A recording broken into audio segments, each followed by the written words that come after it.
پچھلی 2 صدیوں سے عالمی سیاسی مقاصد کے لیے 2 صدیوں قبل انتہا پسندی کے فکر کو پولیٹیکلی سپورٹ کیا گیا، جو 20ویں صدی عیسوی پچھلی صدی کے اوائل تک بھرپور طریقے سے جاری رہا۔ ورلڈ وار فرسٹ ہوئی، ورلڈ وار سیکنڈ ہوئی، مگر اب تک عالمی پالیسی کا رخ اسی سمت ہے۔ بعض ممالک پچھلے 50-60 سالوں سے اسلام کے نام پر، عالم اسلام کے بعض مسلم ممالک، میں کیٹیگوریکلی کہہ رہا ہوں، پچھلے 50-60 برسوں سے اسلام کے نام پر مذہبی تنگ نظری کو فروغ دے رہے ہیں، فرقہ واریت کی اشاعت کر رہے ہیں، اور انتہا پسندی پر اربوں کھربوں ڈالرز خرچ کیا جا رہا ہے۔ دہشت گردی کہاں سے جنم لیتی ہے؟ تنگ نظری سے جنم لیتی ہے۔ تنگ نظری انتہا پسندی پیدا کرتی ہے۔ انتہا پسندی کی آسان شناخت یہ ہے کہ یہ تکفیری نظریے کو اور تکفیری رویے کو جنم دیتی ہے۔ مسلمانوں کے اندر دوسرے مسلمانوں کو اپنے سوا دوسروں کو کافر کہنا اور انہیں خارج از اسلام کرنا، یہ 2 رویے ہمیشہ رہے۔ صوفیاء کا رویہ تھا لوگوں کو اسلام میں داخل کرنا، اور انتہا پسندوں کا رویہ رہا اور ہے مسلمانوں کو اسلام سے خارج کرنا۔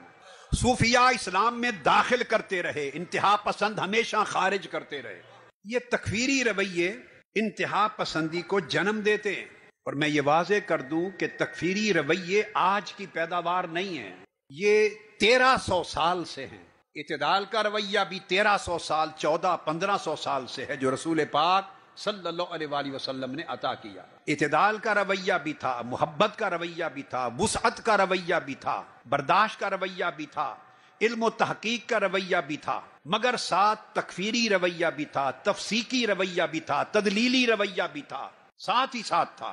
اسی تکفیری رویے نے امام اعظم ابو حنیفہ کو رضی اللہ تعالیٰ عنہ کو جیل تک پہنچایا اور جنازہ وہاں سے اٹھوایا۔ اسی تکفیری رویے کے نتیجے میں امام مالک رحمت اللہ تعالیٰ علیہ کو 25 برس تک گھر میں بند کر دیا گیا۔ وہ نماز جمعہ اور مسجد نبوی میں باجماعت نماز پڑھنے کے لیے 25 برس نہیں نکل سکے۔